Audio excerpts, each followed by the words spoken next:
Hello, Pac Northwest Conference. This is Jill Riley and our Associate Superintendent, Reverend Don. How are you doing today?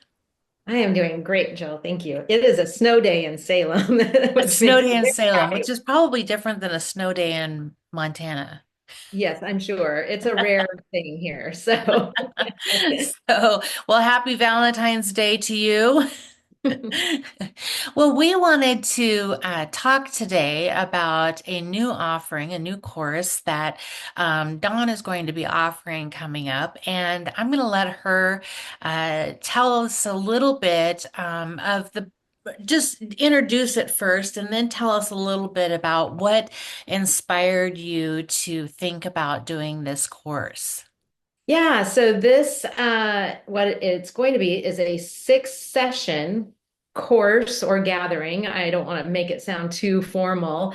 It will be over the course of 6 weeks, and it just happens to coincide with Lent because as I planned it out, that it just worked out great in that sense. So the course will each week we'll read a few chapters of a book. We will practice something, have a prayer practice, and we'll also have a guest kind of talk about prayer in their church. And it's just an hour on Friday mornings on Zoom, open to anybody. You were inspired by some things that you were reading and then talking to God about this. So tell us a little bit about where this seed got started. Well, in December or so, the missional vitality team for the covenant that I serve on, we read this book called Anatomy of a Revived Church by Tom Rainer. He wrote Simple Church and several other things. Right. It's a very simple read, but he basically talks about, the research his organization has done and churches that were able to kind of revitalize and turn around. What were some of the consistent themes that they found as they looked at these? And he came up with 7 items, so the 7 chapters. But chapter number 4 was a commitment to powerful prayer and the role that prayer took in revitalization. And so I actually have a quote here that I liked from the book. He says this: "The principle is clear. Prayer is a prerequisite for revitalization. It is also a byproduct of it. In most cases, prayer in the church resides in the ministries of only a few faithful members. But Hmm. God is able and willing to use those few to be his instruments for revitalization. We saw it again and again. The big danger is succumbing to the suggestion that low numbers equals failure." I was really challenged by that idea in a number of ways, but it just kind of came to me that, I love prayer. I depend upon my daily time of prayer.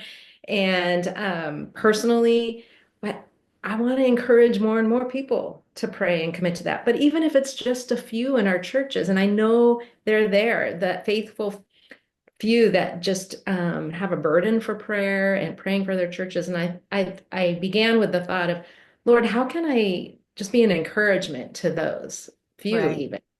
And so that's where I was in December. And as I came into 2025, I didn't have a word of the year. I more had just this conviction around prayer, like, how do I encourage prayer? Right. And we want to be really clear that this isn't a gathering just for clergy, right? This is Right. for anybody. So we really encourage you to share this with your church and share this with people who might want to be a part of it.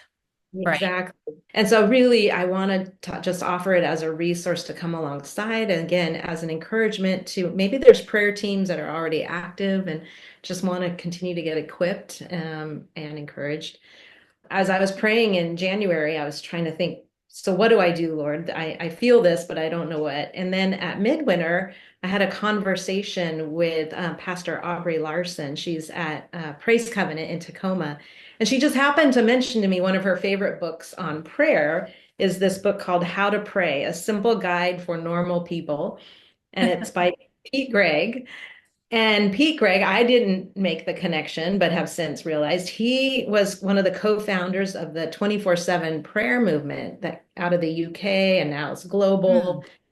And so if you've used the Lectio 365 Yeah. app, that organization started that prayer app. So anyway, I started reading the book because I hadn't heard of it, and I thought that was high praise coming from Pastor Aubrey.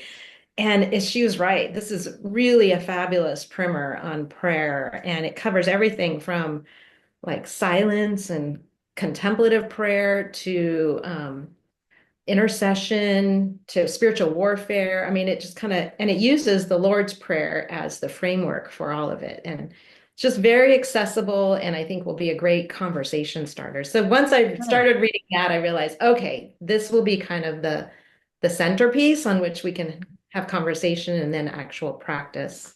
And finally, I'll just add one other piece to the gathering course is that I'm excited for some guests we'll have as part of that hour. I mean, it'll be a quick hour. We'll do quite a bit in Yeah. that.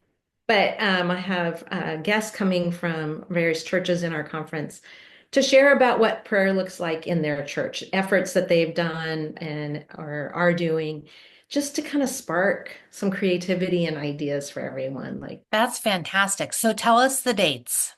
so it's Fridays starting March 14th, Hmm. Fridays from 9 to 10 a.m. That's Pacific Standard Time. So the Okay. 6 Fridays basically of Lent. Okay, great. And do we need to get the book to follow along and read? Yes, that's a great question. Yes, get the book. So we'll cover a few chapters every session, including that first session.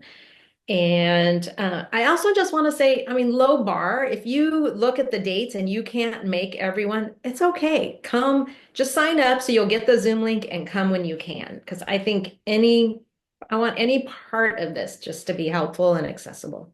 Great. And we will put the link to all this information and so you can sign up. And also we are going to attach a flyer that if you want to go ahead and print that off and give it to people, we can do that too. Yeah, it would really, if you attend as yourself as an individual, that's great. But wouldn't it be fabulous if you got a couple friends at church and joined and did this together so you can keep the conversation going? I think that would be lovely. Absolutely. Well, thank you so much for sharing and for listening to God's voice on this. And I once again encourage you to share this with your churches. And if you have any questions, we're going to include Dawn's information and you can get a hold of her with questions. Yay, thank you. I appreciate the time, Jill. I'm really excited.